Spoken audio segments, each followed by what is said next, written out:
Good morning. I am Dr. Nsenga Burton, and welcome to the NNPA live stream featuring two of my favorite people, Dr. Mark Cunningham and Dr. Kanika Bell. Today, I hope that you are having a wonderful morning, and we are going to jump right in it. Welcome, Dr. Bell and Dr. Cunningham. Hello. Hello. Hi. Good to see you. Long time no see, huh? I know. Happy end of 2020. Yes, 2020 can't get out of here fast enough. Oh my goodness. You're putting so much pressure on 2021. I wouldn't want to be 2021 right now. I sure would neither. Yeah. I feel like 2021 is like, listen, I'm gonna try to do the best I can. I'm still just 1 year though. Yeah. I'm 1 year. Don't Yes. 2020 and blaze the path. Just let me just try and recoup. I love it. Yeah. Snap. 2021 is, there is a lot of pressure. There are a lot of people looking forward to it, but we can't bring in 2021 until we get on and talk about all the wonderful and not so wonderful things that happened in 2020. So without further ado, let's get this Burton Wire NNPA live stream started. What's the biggest story? Hey, David, what's the biggest story of 2020? Of 2020. The pandemic. Coronavirus. And these stories. $1,000. All right, yeah. I actually asked that question yesterday, and some people were like, "Well, I don't know."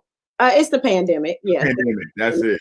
For sure. All right. Yeah. 2020. Yeah, and let's talk about the pandemic and how it has really impacted African American communities. It's impacted the whole world, really, and certainly our country, particularly with the poor leadership that we've had around this topic. Can we talk a little bit about what the pandemic has meant for African Americans specifically?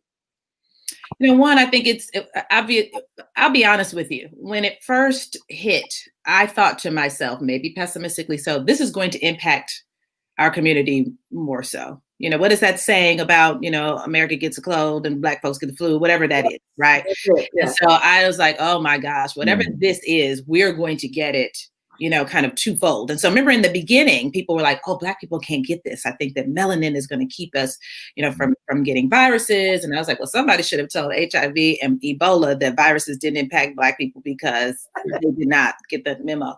And so I remember thinking this is going to impact us literally physically differently, have a greater physical impact, but also all of the health disparities, the have-nots, all of that's been really exposed through this virus. And so we've changed our relationship with it, I think, over the months. And so now the Black community is kind of discussing the vaccine, to vaccinate or not to vaccinate. Right. And I think that brings up a lot of other issues, just historical mistrust of the medical system, and especially a medical system that is now kind of that the government is behind and pushing. And so that is just making African Americans even more like, I have no intention on letting you stick me with a needle around this pandemic. It's not that they don't believe in it. It's not that they don't think that it's real. It's just, historical fears about what that means for us. And current fears based on the poor leadership that we've had around. Right. It is African Americans, and that's what we're focusing on today. But a lot of people have trepidation about this vaccine because of just really the leadership that has been lacking and how it has kind of all of it appeared, and all this, vaccine is 2 years out, it's 5 years out.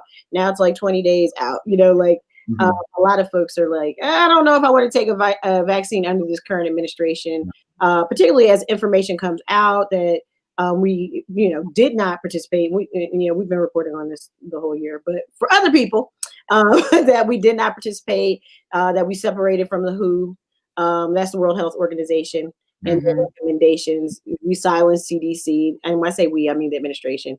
We silenced CDC, and now we're finding out that we turned down, even orders from Pfizer and other major pharmaceutical companies that would allow us to at least help our frontline workers, and people were actually doing that heavy lifting around this disease or virus.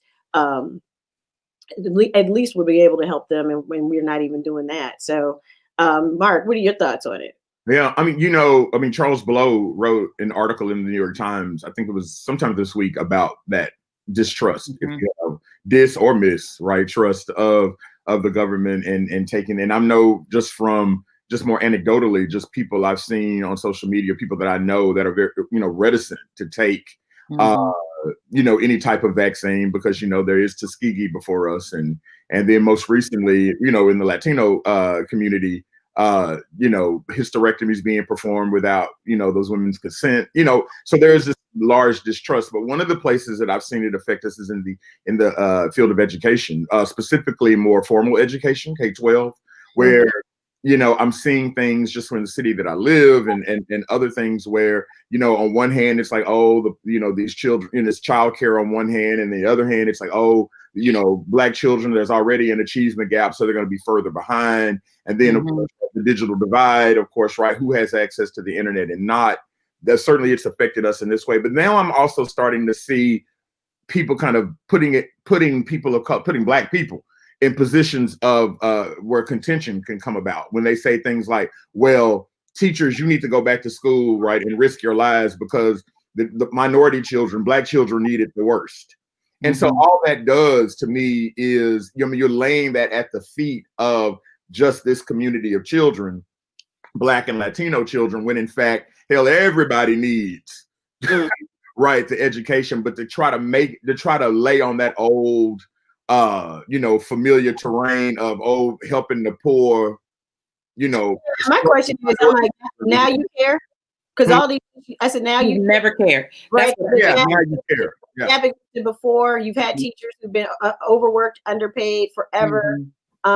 We've had these schools, particularly schools that service African American and Latinx children, under-resourced for years, decades, sometimes intentionally, if you look at some of the lawsuits, sometimes unintentionally. You just look at it from a resource perspective or an economic perspective, or sometimes we're in a recession or things of that nature. So this is not new. So I also find it fascinating that people now, and it's the same, we're gonna move on to politics in a second. But whenever something needs saving or somebody needs to risk their lives or to, go ahead, please do it for the country, the benefit of the country. Black and brown folks who were tapped to that's the reason to uphold the country. And so we have to help them out. I mean, you haven't been helping us out. We've been dying in record numbers in COVID. So I mean, why do you care now? And you care, children, and never have. Since we had the children who were separated from families for years. It's so bogus, man. It's saying.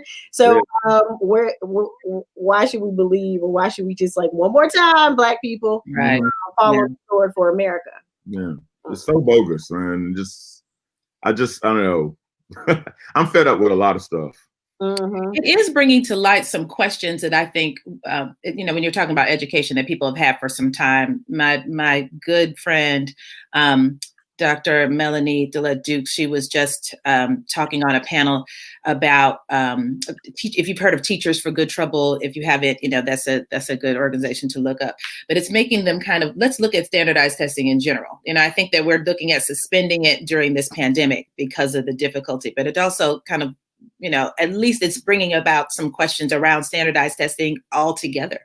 The way that we do things, I think, has been questioned. And that might be, in the long run, a positive, dare I say it, about the coronavirus, right? I do believe that the pandemic has forced us to look at some things that we've just been kind of rolling over and not thinking about for some time. Yes. Right? So I think, I think it's happened personally. I personally realize I just work too much, and I should be spending more time, with my child at home. Like, that was something I learned, and the pandemic forced that, me to learn that. And I think that we're thinking about, how do we test, why these tests might just be arbitrary. If we don't need them now, do we need them? Why, and grades, are they arbitrarily assigned? Should we be teaching from mastery? Should we be thinking about our educational system, not just K through 12, I even think all the way up. Should we be thinking about that differently? So the pandemic has forced us to reevaluate some things. Yeah, I agree. Mark? I taught public school for 18 years prior to this. And I taught every level, elementary school, junior high, and high school. And I'm one of those people, and this is going to be an unpopular opinion. I really, the whole time I taught school, I didn't really put that much emphasis, I didn't care that much about standardized testing, because to me, you know, it's just, to me, I saw it as one of those things. It's a mass way to kind of assess what kids are able to do. And but as long as you're in your classroom handling your business and taking care of what you're supposed to be and focusing what you're focusing on, that test should not be the center of what's happening. So, but I think you're right? I think we've turned it into this much bigger thing. I mean, even Jeffrey Canada said, I think at one point, like, look, going back and forth about whether or not that's the case, you know, there are things that you should be doing in your classroom that are much more significant than focusing on that. And people have, I think, a lot of times made that the focus. And so that's what's caused some of the problems. But you're right, though, about the pandemic, basically just bringing to light things that needed to be brought to light in the first place. And I certainly, you know, see that in public ed for sure. Yeah, for sure. And I was gonna just co-sign on that. Definitely bringing to light. I mean, work-life balance. When we talk about education, David Youngblood says we need to get rid of standardized tests. I agree. As an educator, I'm entering year 20 now. I think I am in year 20. But you know, standardized tests really measure what you're doing on that day. Honestly, it doesn't measure anxiety. Right. It doesn't measure your ability to manage anxiety. It doesn't measure what you will do once you get admitted or not admitted. Absolutely. Doesn't measure success, right? You can't say, oh, this person got this score on SAT, so they're going to now go and be an A student at Harvard. That there's no correlation. No correlation, right? Exactly. Right. The data hasn't shown that. Right. The data has not bared that, you know, that assumption. And so I think we definitely have to be thinking about that and the different ways in which we are managing ourselves in society based on pandemic has impacted us. You know, I was going to say something to kind of piggyback on. This is away from the education thing, but one of the most dangerous things to me that, and Dr. Bell, this is your expertise. I'm in your lane, so feel free to kick me out of it. If I'm not in your lane. Everybody should be in a mental health lane. If I ain't driving on the road the right way, I want you to kick me, you know, pull me over. But one of the most dangerous things that I saw come out of the pandemic, in particularly, I saw it within, you know, amongst us as Black people, when Chadwick Boseman died, and everybody was like, see, he had cancer and he did all of these movies and stuff. And if you're in a position, right, where you feel like you can't do it, then get over yourself. And I just thought that was such a dangerous message to send, that people need to be taxing themselves 100% because they're sick or because they don't feel like it. Or they're supposed to, I don't feel like it, but Chadwick Boseman had cancer and that's a whole other different journey, and him doing that for the reason, to secure his family and other things that he was doing and wanting to work and probably not focus on the cancer. And how the industry works. I mean, let me just jump in here real quick because you actually have, in our lane, Mark. I'm sorry, twin. I think people don't understand how the industry works. Like, you have to have insurance, you have to insure actors, sets, things of that nature, and all of those line items are determined by your health. Right? Exactly. So, for example, Robert Downey Jr., love that he's sober, but when Robert Downey Jr. was at the bottom, right? A lot of people may not remember this. And I love that he is recovered and is doing all these wonderful things. So this is not a judgment; it's an observation. When he hit rock bottom, right? When they found him in somebody's house, remember he woke up in somebody's house and they woke up. He could not get a movie because he could not be insured. His mental health, and he was on drugs and things of that nature, like he was uninsurable. And so when you make films, and this is what I would like for people to understand, Mr. Boseman, I've interviewed him several times. I think he's a fantastic person. I'm really sad that he's gone. But yes, it wasn't because he had this superhuman strength that we saw in the movie. It's because if he told that he had stage 4 cancer, he would not be he would not have been able to get insurance. He would not have been able to be insured, and they would have fired him. And they can say that they wouldn't. Now they say that because he's gone. He's dead, right?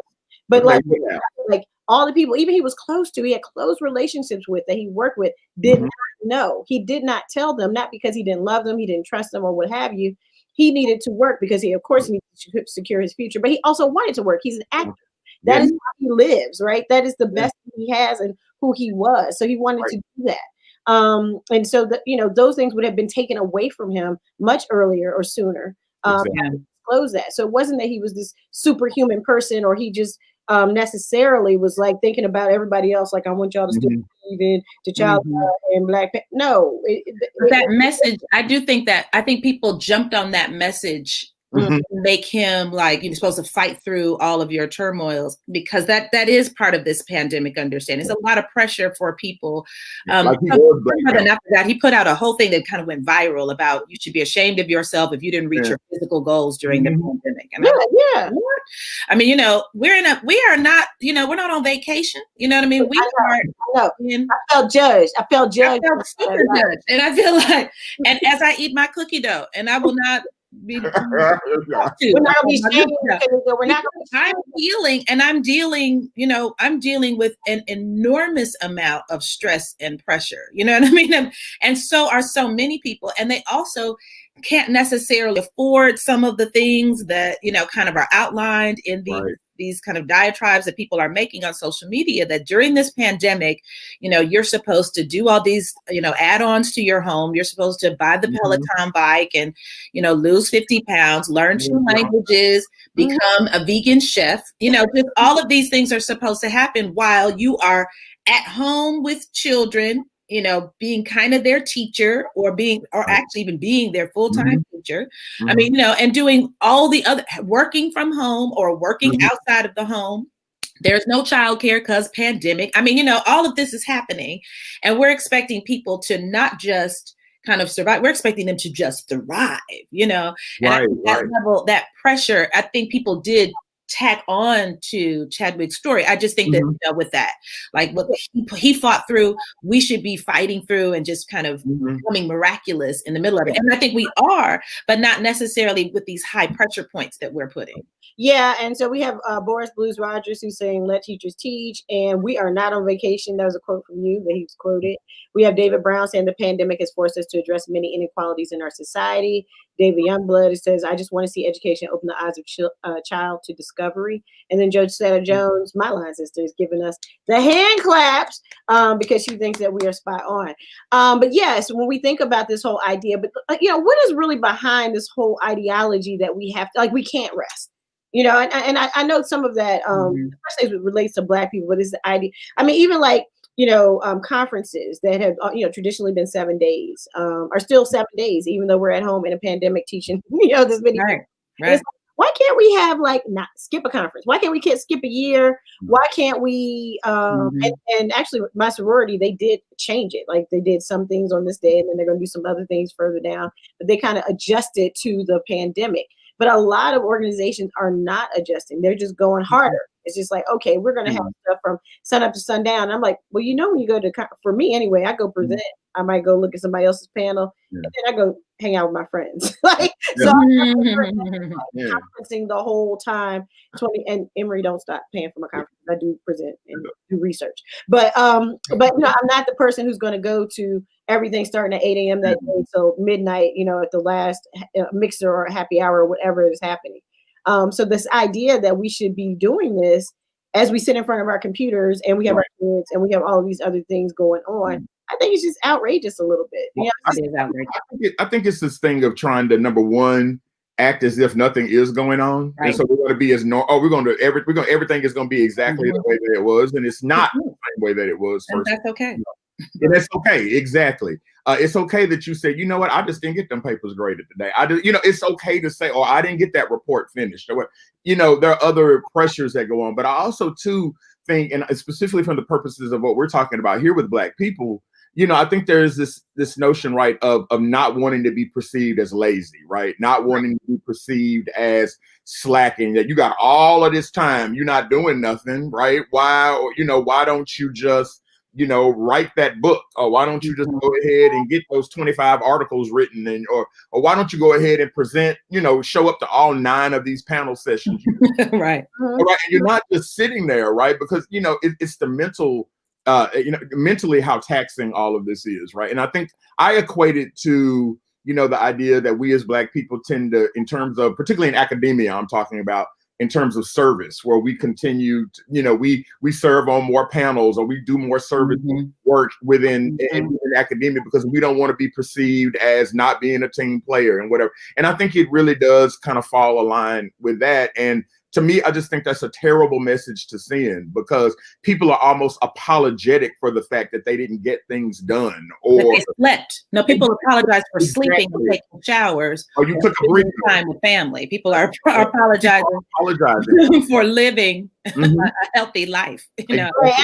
And I think we have to commit to doing something differently. Like, you know, if you see the away message, don't hit me up on Facebook or hit me up on my email address or whatever, talking about, hey, I sent you this. I see that you're away, but can you do this too? I'm trying to have some time off. I'm trying to have some balance. I like to see my daughter and not be looking at her on one hand and on the computer at the other, and only doing homework with her. I want to have some other types of experiences, you know, and I like to rest my mind, my mental a little bit, you know, during this time period, if at all possible. So, you know, this idea that, you know, we work all the time, and as professors, people always think that we have the old school professor hookup. I was like, yeah, that whole, like, you know, oh, I work 1 day a week, I have housing, they pay for food, they pay for my kids to go to school, they do that. That does not exist. Almost it's not happening. At least not happening to me. Right, me neither. You know, to be honest with you, I worked harder this year than I ever have.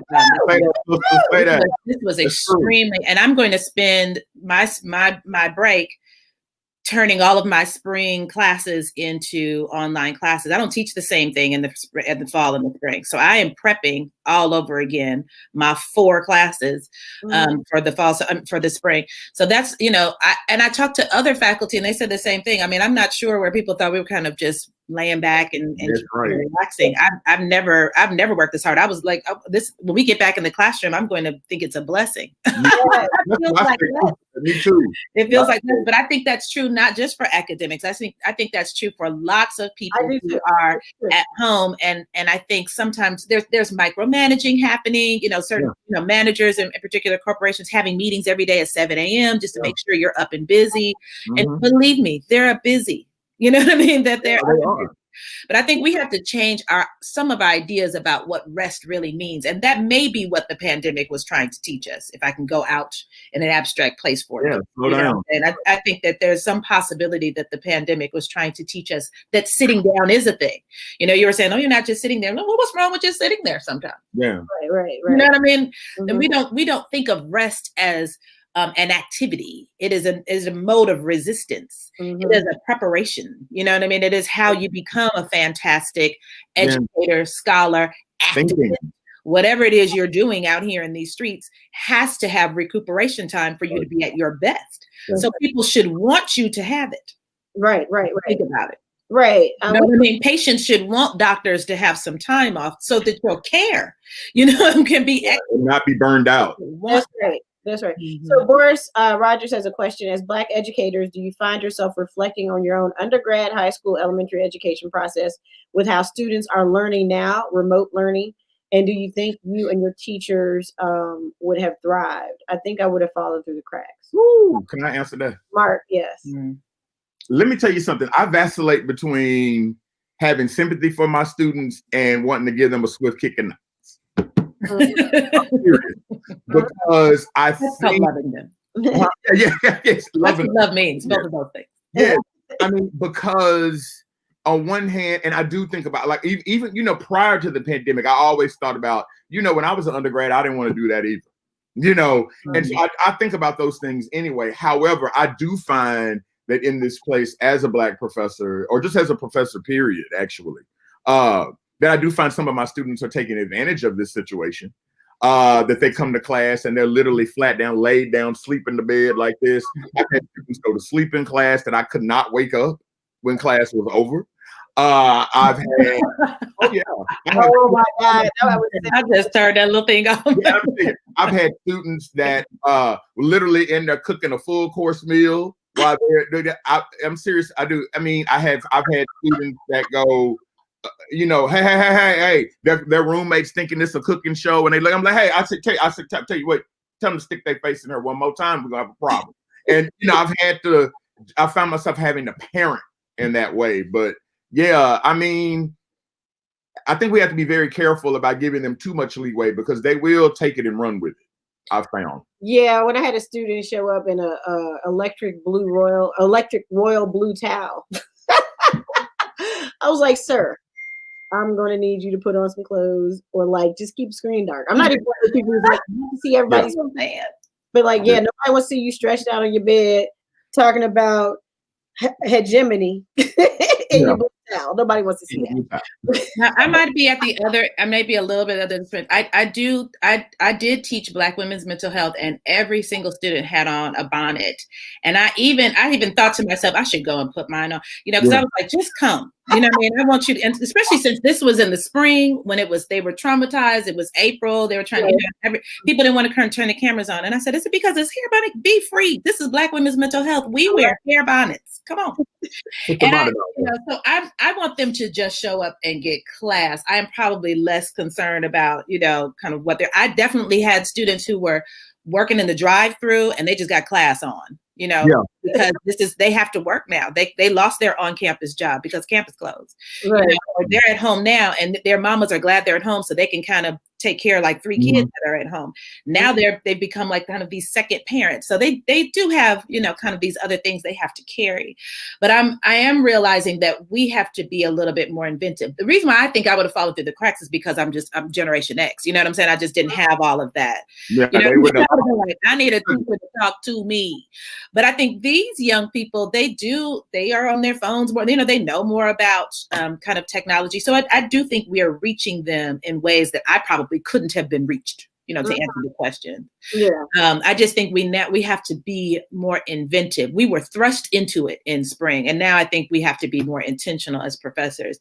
What can I present? It's not just taking your in-class and just put it in all online. That's not what that means. Right. Online instruction, it's an entirely different thing. You have to reconceptualize your class entirely.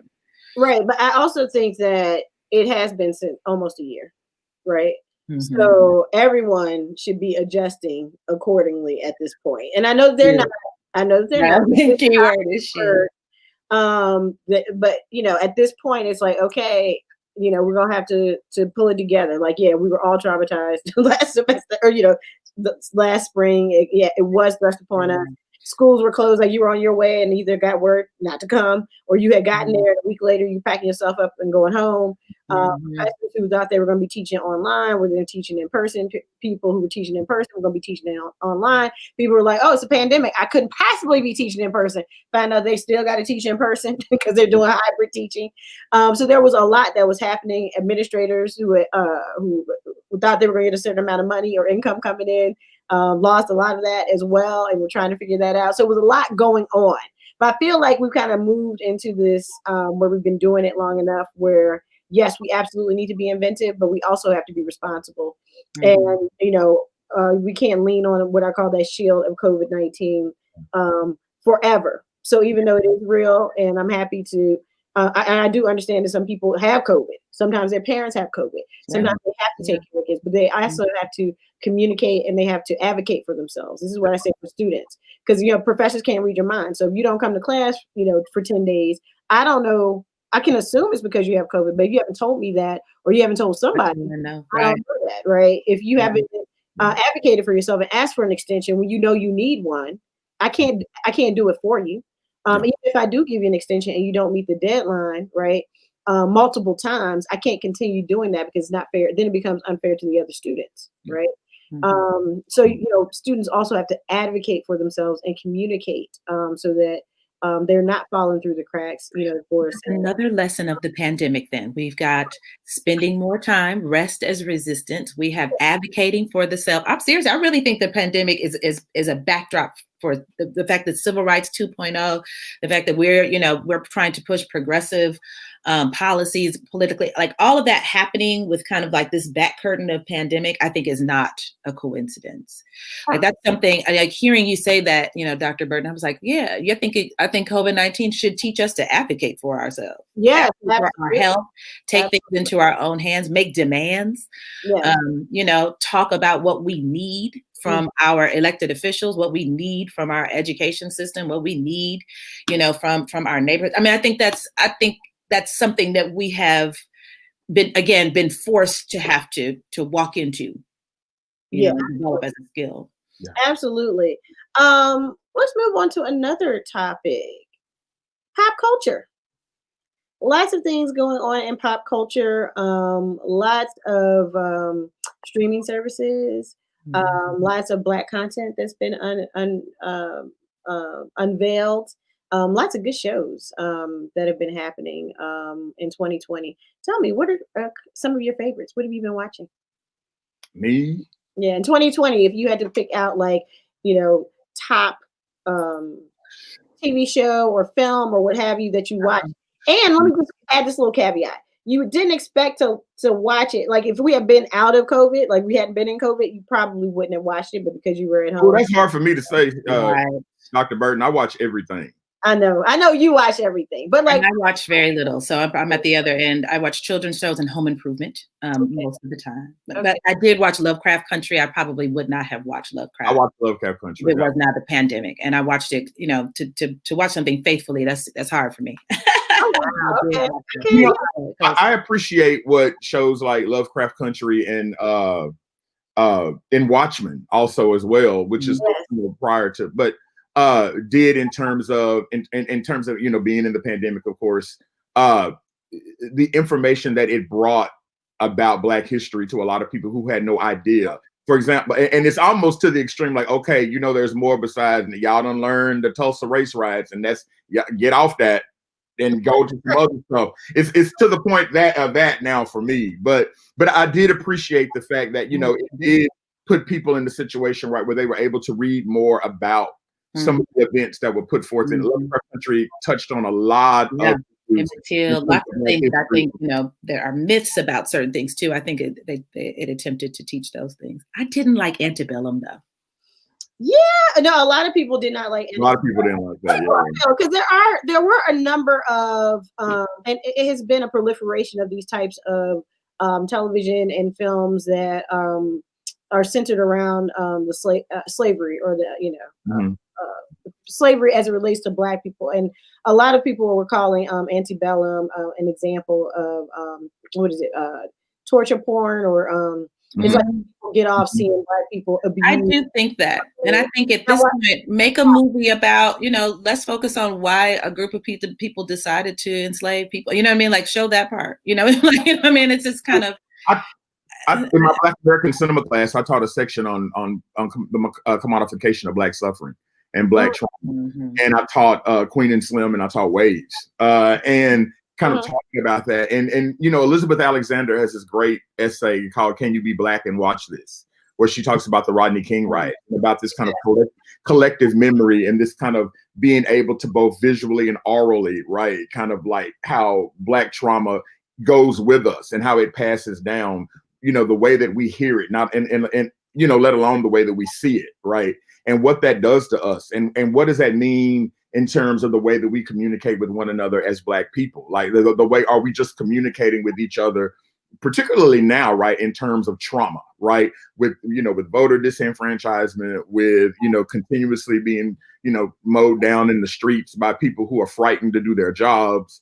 Whatever else, like, how are we connecting with each other? And it's just kind of centered around these traumatic experiences and kind of living in those spaces. And, not only, like I said, again, what that does and it, what that does to us, personally, but even in cinematic spaces to kind of see that. I mean, I just watched not too long ago the trailer for Nate Parker's American Skin that's coming out, right?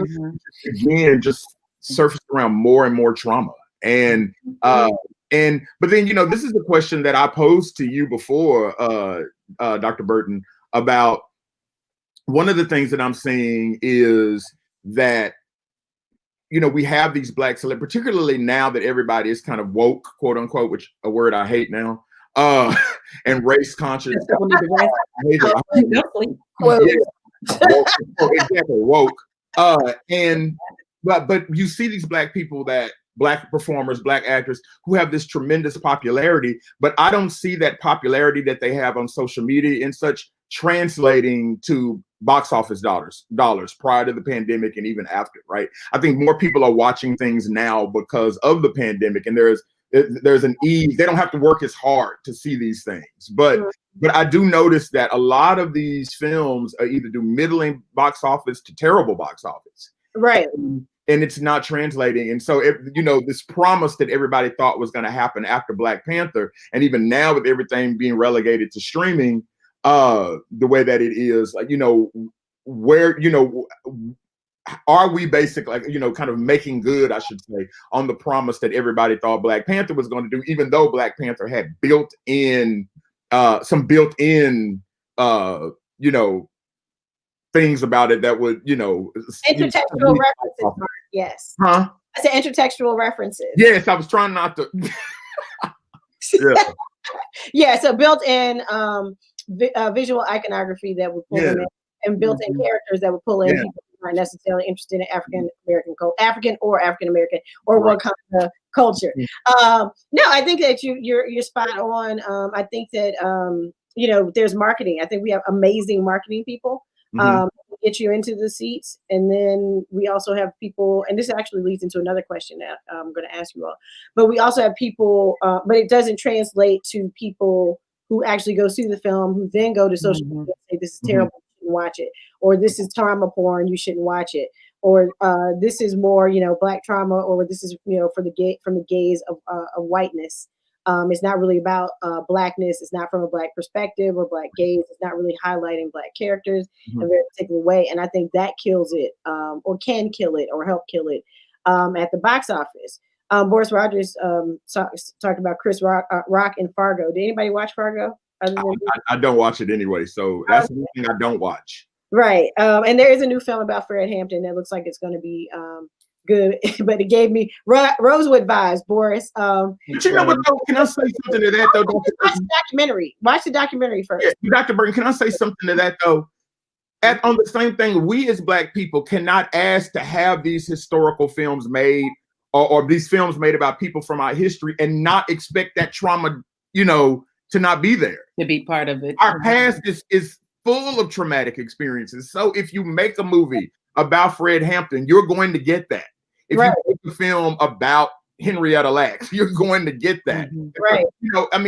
Our past is so full of trauma that if we do make these biopics, if we do look at slavery, if we do look at civil rights, any of these things, it is very trauma filled. So it is a bit of a catch-22 there, I think. Yeah, and even when I'm looking at your Just Mercy shirt, even that film, which is spectacular, it's a fantastic film. It's hard to watch because many people know this experience. If you haven't experienced it yourself, of someone who has been unjustly accused and is incarcerated, or who has gotten out because of DNA evidence. There were so many of us who were incarcerated that that story as well. So no, I think it is hard. Like, it is a catch-22. It's like we want to see more stories about us, but it's like, are they making these stories because they want us to be watching them, or are they making them for others? And I would argue that a lot of programming, even in television, that is Black, i.e. having Black cast and Black people behind them, is really for white audiences. And so, that's kind of what you're feeling as well. It's like, this is cool, but this is not really for us. Like, but we watch everything, so we'll watch it anyway. You know what I mean? Like the equity training at work, you're like, why am I sitting in this? Exactly. Emailing you about the equity because they need to ask you questions. Hello. Yes, I'm Black and I'm in my 40s. I've been going through this a long time. Let's lead the equity training. I can use extra money.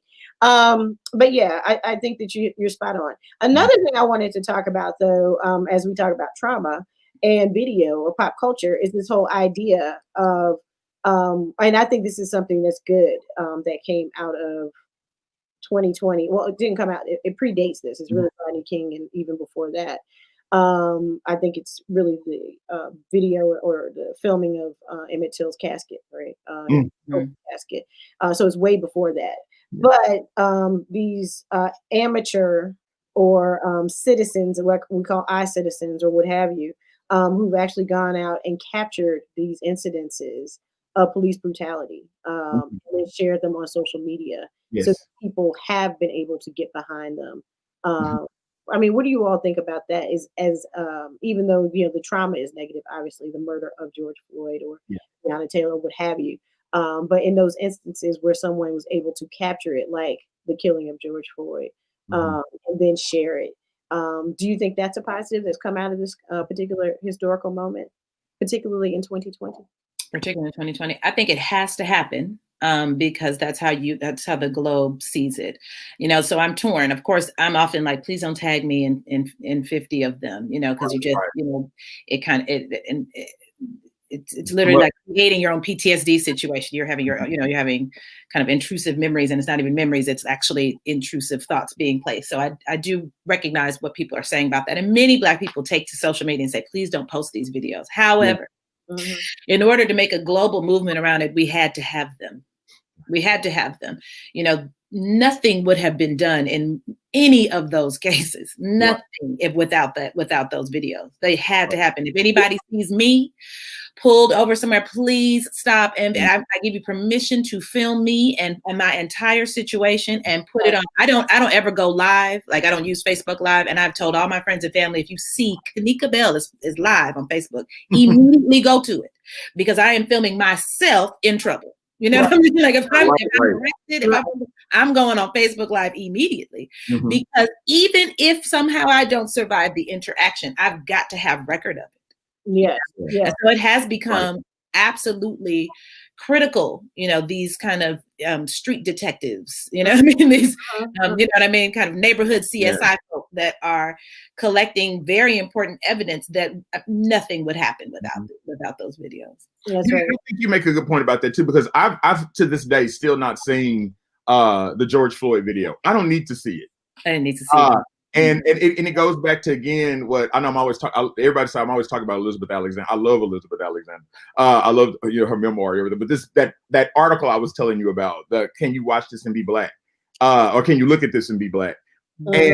And that oral sense that she talks about, hearing it, witnessing, I don't have to hear it to be able to still hear it. I don't need to hear him calling for his mother to know what that sounds like. Right. Know the pain that's involved in that, to have, and I think the problem, I agree with you wholeheartedly, Dr. Bell, that we need to see it. I think what we don't need is the repeated viewings of it, which unfortunately in the age of social media is just going to happen. Yeah, you can't control it. You can't control it. You can't control it. Yeah, so I remember away from it, I think. Yeah, when Ray Rice that had the incident in elevator where he punched his then fiance, who's now CNN must have played that over. I was in a restaurant and I kept looking at the TV and it just kept playing it over and over and over. And I tweeted them, and they did actually stop. But I tweeted them and I said, "Listen, I've been sitting here for 15 minutes. You've shown this video 50 times. I imagine that if someone is a domestic violence survivor, victim, or what have you, that's seeing this, can be traumatizing to them. It's on your website. Stop showing it over and over. You're re-traumatizing people." They actually did stop showing it online. But yeah, I think we have to be sensitive to that. Like, we do need witnesses. As Blue says, or Boris says, if it ain't on, as the kids say, if it ain't on Instagram, it ain't happening. It ain't happening. So we have to have that as a record. But having said that, once we have it, we don't have to show it over and over and over and over and over again. Once it finds its place where it lives online, let it be there and let people, if they want to seek it out, then for sure. But yeah, the whole tagging of people and all of that, just these assumptions about what people can handle mentally, especially, has to stop. So it is a catch-22, but I think it is a good thing because, back when Rodney King, the Rodney King incident, who's the young woman, the 15-year-old girl, Natasha, who got Natasha Harlins. Yeah, Natasha Harlins, thank you. Who was shot in the back of the head by the Korean grocer. All of that was on video and it didn't matter. Yeah. Right. It didn't make a difference. But now we're at least seeing things that are happening. Oscar Grant being murdered on video, right? Didn't make enough of a difference for that police officer to get a real sentence. But now we're actually seeing people pay attention to those videos and respond to them and weighing them, even in cases where it doesn't work out the way we think they should work out. But at least it is becoming part of the groundswell, or it's part of the larger movement. So even if it's not working in the criminal justice space, it's definitely working in the social movement space. Yeah, it is. I don't think that can be denied, even though we still have a lot of work to do in the criminal justice space. All righty. Well, we have about 6 minutes left because they are still teaching. I'm not done. I'm done. I don't know how today is my last day. I got to give an exam. Kanika, what about you? Are you still? I'm done with teaching. Oh, okay, cool. No, I'm done with teaching. I'm just seeing, I'm just still seeing clients and stuff. Oh, okay. All right. So, Mark, we got 6 minutes left. If you have any questions, and Boris, you have been lighting it up today, so thank you very much for being so engaged. And I did watch Fargo, and we'll talk about it offline. When I something too that's I think this come out of the pandemic too, and out of the just at the end of what I've noticed this year in 2020 is just a tremendous amount of selfishness in this country. Ooh, okay, tell it. I'm so done with, if it'll be a year at the end of this month that my mother passed, and I had a friend that just lost her mother, and just earlier this week, and I'm just thinking about, if you don't want to, and it's not because of COVID, but I'm just thinking, if you don't want to wear a mask, keep that to yourself. Yeah. There are this is so, people that talking about, oh, we don't want to, Roxane Gay wrote that tremendous, I think, op-ed in the New York Times about student loan forgiveness, and about people like, oh, why nobody told them to do that, and blah, blah, blah. And I'm going like, yeah, but I don't have children and I'm paying into a school system I get nothing out of. Is this whole notion of nobody wants to do anything to help the other. Yeah. Person. And this is offended by the idea. Yeah, and I think this is going to be our downfall. We're going to implode because we cannot be helpful to one another. All of these outside forces is not what's going to hurt us. We're going to hurt ourselves and bring ourselves to our knees because we cannot look out for our fellow person. That is thank you for saying that, because I thought about that during the election. First of all, the amount of people who I was like, the tax situation doesn't even include you. You don't make anywhere near enough money to even be part of the discussion. Two, it's clear you haven't read it. You know what I mean? It is not suddenly taxing people at 80%. It's returning them to the tax structure they already had before Trump cut the tax for the rich. It's literally returning to the exact same structure. And most people worried about it don't even make that much. It's not even impacting them specifically. But just to have that attitude of, no, we can't, why would you think that if you made $400,000, you should pay the same in taxes as your waitress over here at the wing place? Yeah. You know what I'm saying? Like the idea that you would even think that was correct or fair and be outraged. You know what I mean? Hearing people from the Black community, from communities that are clearly disenfranchised by this group of people and this current leader. I'm going to vote for him based on this tax structure to make sure I don't have to be responsible or help someone else outside of it. That just sounds, I'm going to vote against my own personal best interest. Right. Yes. Because I don't want I don't want to participate in other people's healthcare. I don't want, you know what I'm saying? I don't want there to be equity in terms of taxes, because you should pay more if you make more. That just makes sense. You know what I mean? Like, just the fact that people made even political decisions behind what I think you're pointing out is kind of the selfishness. It just is something. That's really something. No, I agree. And that also shows you how powerful white supremacy is. Josetta Jones says someone wrote an article about pandemic restrictions in China, Hong Kong, and Japan. The Japanese government wasn't following up on where you've been, but people wear masks there because they want to protect their fellow citizens. And that's what I'm saying. Like, people have been wearing masks in other countries for years. Right? Are we like, oh my God, I've got to wear a mask? It's I can't breathe. Yeah, I'm going to die from it. People in India haven't died and they wear them all the time. I mean, it's just. Absolutely. And people who work in the medical professions wear masks all the time. And to protect you, even in their own homes. It's just, it just displays how ignorant we are in so many ways, and how entitled. And moved by white supremacy. Like, white supremacy is so much a part of our DNA. Yes, it is. Ways in which we think about subjects. Because ultimately, that's all it really comes down to. How do I stay empowered, even though I'm not even empowered? You are a white person. Like, I know. Run it done. I I'm just saying, like, I mean, me and my friends, we're not on public assistance. Yeah. We haven't been on it. Yeah. So I'm like, I don't know what you're talking about. I would get yelled at. I think on Basketball Wives, they got mad at the woman because she hadn't seen a food stamp. They're ready to jump her. But my point is, there are a lot of Black people out there like that, right? But in their minds, we're all one way. In their minds, because they're white, they are better than us. It doesn't matter what job you have. It doesn't matter, what your name is. Doesn't matter how you spell your name. That if you are Black, somehow they are better. And they feel like by doing these things, they're keeping their foot on our necks. Yeah. And it's like, no, you're actually keeping your foot on your own neck. Yeah, because I have to tell people that they had Obamacare. You know what I mean? They were like, we need to get rid of that. And I'm like, what's your insurance? But I was like, you understand that your insurance plan is technically under the do have a pre-existing condition. Do you? Is there someone in your life?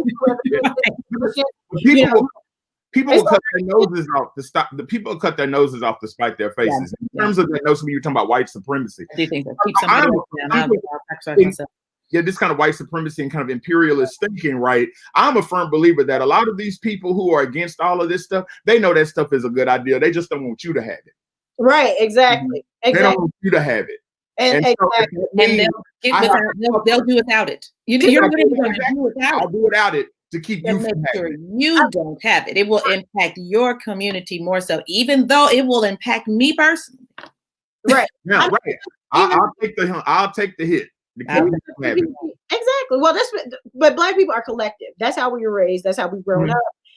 And we actually have to share. We had to share. That's we were here in 2020. Had we not shared, had we not raised each other's children, had we not fed each other, had we not taken care of each other, whether they were yours or not, we would not be here. So we understand that intrinsically in a way that a lot of folks do not. But also, having said that, is just like this white supremacy is not new to us, right? The pandemic is not new to a lot of people, particularly people who were born in 1918 or around that era. And how you respond to it is not new, but because we have such limited vision, because we have such hatred for other people. And then, one of the things that Patrick Henry said, and this is for my Republicans watching, Patrick Henry said the greatest measure of a patriot is how well they take care of their fellow man. Right. So, forget Jesus, forget the Christianity and religion. Let's just even take that out of there. But when you keep talking about patriot, I'm a patriot and I believe in freedom and all that, all those founders, if you look at what they said, now what they were doing might have been a little bit different and complicated, but what they were saying and some of the things that they were saying speak specifically to what it means to be free, what it means to be a patriot, what it means to be someone and a help to your fellow man. They said man, we know what that means. So this whole idea that, is every person for themselves and, you take care of you, I'm gonna take care of me. And, if I can't eat, that's my problem. If my kids go to school and they need free, they can't get free food or get a meal, then that's not my problem. If your kids go to school and they can't get a free meal, then that's not my problem. It is a problem because your kid is hungry and disrupting my kid who got a meal. That's right. It's everybody's problem, right? And we're all connected. Right, it's all connected. So I would just like to say in 2020, one of the things that we can learn, Mark, and I think that's a good place to end today, is that people can learn from us that it is okay to help out your fellow person. That's right. To give, the more you give, I promise you, the more you will receive. That is true. That's very true. And then we are seeing in real time what happens when you only think about yourself from the top down. What happens when you only think about yourself? The whole country is in rationing toilet paper. Correct. Right. I think not voting is selfish. I must throw that out.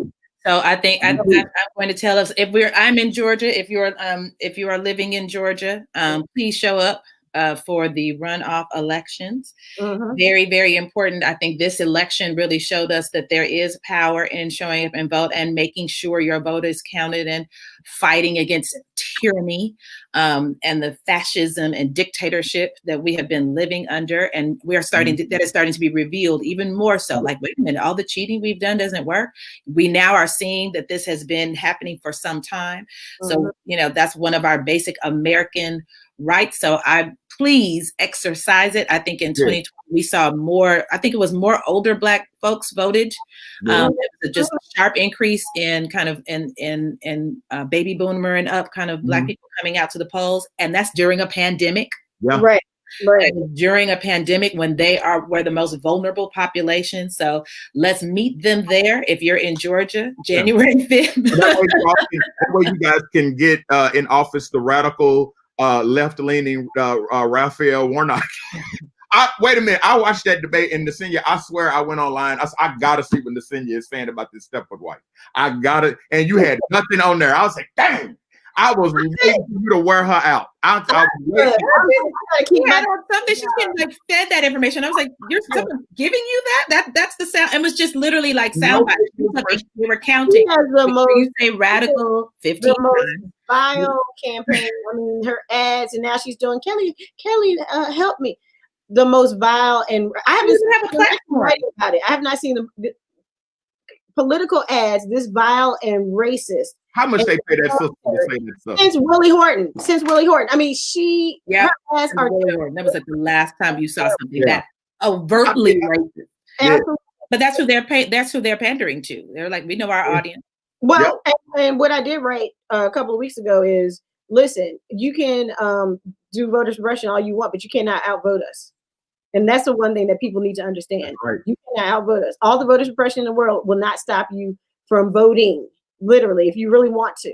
So I'm like, you can't outvote us. So when we talk about be outvoted, and that's what Black people showed this election. And I promise, Mark, we're gonna let you go in a second. But that is what we learned. Hit a button.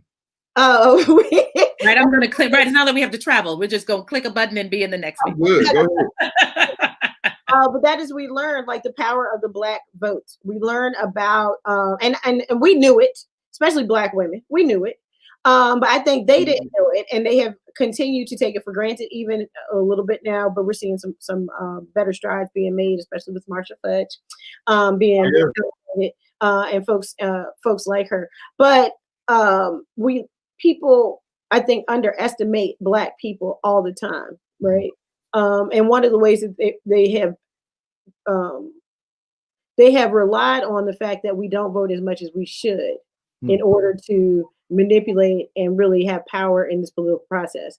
And I think 2020 has shown us, whether we talk about the vice president, the presidential election, whether we talk about these southern states, or these, formerly red states like Arizona or Wisconsin or what have you, that turned blue. What we're seeing is that you cannot underestimate the power of the vote, and you cannot underestimate the power of Black people. And when we decide to do whatever it is we want to do, particularly in the political space, we achieve it. So we have these runoffs going, that are going here in Georgia. People are like, oh, I haven't seen stuff. I haven't been thinking about it. I'm not even talking about it anymore, Mark, to your point, because I'm like, there's nothing to talk about. Go vote. Mm-hmm. Oh, that's right. There's nobody on the bubble. I don't know why, our former President Obama is out. I'm trying to get, you ain't gonna get nobody on the bubble in Georgia. That's right. You're gonna vote for Democrat or you voting Republican. Nobody's on the bubble. That's right. Nobody's on the bubble. Nobody's like, oh, now we have runoffs. I don't know who I'm going to vote for. Just show up. You like in vote. That's right. Yeah. Sell your 798 page book and let us and get these elections done. All right. And so everybody, if you have not been paying attention, if you've been living under a rock, even those people who live outside of the state of Georgia, you can do lots of things. You can give money, you can participate and get out the vote opportunities. There's a lot of phone banking, there's a lot of texting, there's lots of opportunities to get involved. But I just want to say, please make sure that you vote. Do not forget about this election. It is not over. And we still have to come out in the same numbers that we came out before. And while we don't like to be unduly burdened as Black people, we've been saving the United States from itself for about a few hundred years now. So we're going to continue to do so. And because the whole collective thing we were talking about, not being selfish, that's part of who we are. So we are okay if people benefit from things that we do. That's right. Like a civil rights movement. That's right. We all have civil rights. Yeah. You're welcome. I just would like people to say thank you. In advance. So you're welcome. So we're okay with that. We carry the vote and more of us show up. So that means that you get some of the things that you need. We're good with that. Yeah. All right. So just go ahead and make sure that you vote. Tell everybody else you vote. Check with your neighbors and make sure they can vote. Your car working? It's not. You want me to drive you and take you there? Make sure that you are doing whatever you can in order to get people out to vote, so that we can have better opportunities, particularly in Georgia, because it makes no sense that you got a city as far as Atlanta in the middle of Georgia, and other folks throughout the state of Georgia are not benefiting to the same extent that they should be. All of the wonderful things that are happening, and lots of different parts of Georgia, I should say, but definitely in Atlanta. Like, Atlanta should not be like a microcosm or another city somewhere else. It should not be this little exception to the rule of Georgia. A lot of people have moved in the suburban areas. You have a lot of dynamic Black folks as well. Always have been there. Athens, I mean, I can think of like 20 billion dynamic Black folks off the top of my head. Columbus, all of these different places. But my point is that, you can make a difference, and we have made a difference before. So continue to do so. Register to vote, participate, and then ask for what you want. Yeah. Please do. All right. Doc's got to go give an exam. All right. Thank you very much. Thank you. Have a happy holiday season. Vote. We wish you a happy new year. Vote. And we'll see you in 2021, hopefully. God willing. Bye-bye.